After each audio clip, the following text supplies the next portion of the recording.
the killing of the Muslim Brotherhood members in Cairo, the violence that we've seen in Sinai. I mean, how worrying are these events, and do you think that they're related to each other? I think they're definitely related, and I think that the violence that we saw today is an indication that things could be spiraling out of control in Egypt. We obviously had the major ISIS attack in the Sinai against Egyptian soldiers, but then the government did something that they haven't done previously, something that was unprecedented. They went into a private home of one of the members of the Muslim Brotherhood and killed several members of the Muslim Brotherhood in front of their families. That seems to be a response to what Abdel Fattah al-Sisi, the president, said yesterday at the funeral for the Prosecutor General, when he suggested that the campaign against the Brotherhood needed to be escalated. He wanted swift justice and swift executions for Brotherhood members that had been convicted of death sentences. Also, the Muslim Brotherhood released a statement. The Brotherhood, for 2 years now, as they've been arrested en masse and killed in the streets, they've been peaceful. They've released statement after statement about the need to remain peaceful.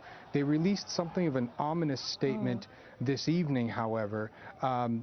They said that the events of today, it's going to become difficult to control people who are angry and who do not accept to be killed in their homes in front of their families. So I think it's going to be important to keep a close eye on what happens. And in that statement, I believe they are asking Egyptians to rise up, to revolt. Do you think that such statements are helpful at a time of such great instability in Egypt?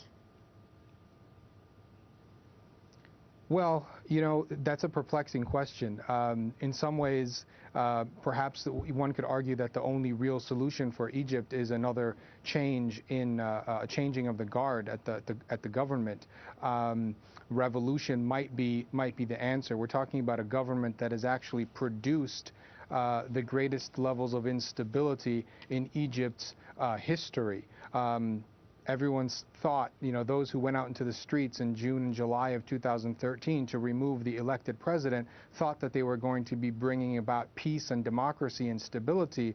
Meanwhile, political scientists were warning, saying that this would bring about instability, and that's what's happening, and political violence in Egypt. And most of the violence, nearly all of it really, when you look at the numbers, has been carried out by the government. The largest mass death sentences in the history of the modern world, the largest massacres of protesters in modern world history, 40,000+ people arrested, most on nonviolent charges, rampant torture and rape in the prisons. So I understand where the Brotherhood is coming, but I think your question is reasonable. Is it feasible at this point? And I think one can question the Brotherhood strategy because maybe a change isn't feasible at the moment.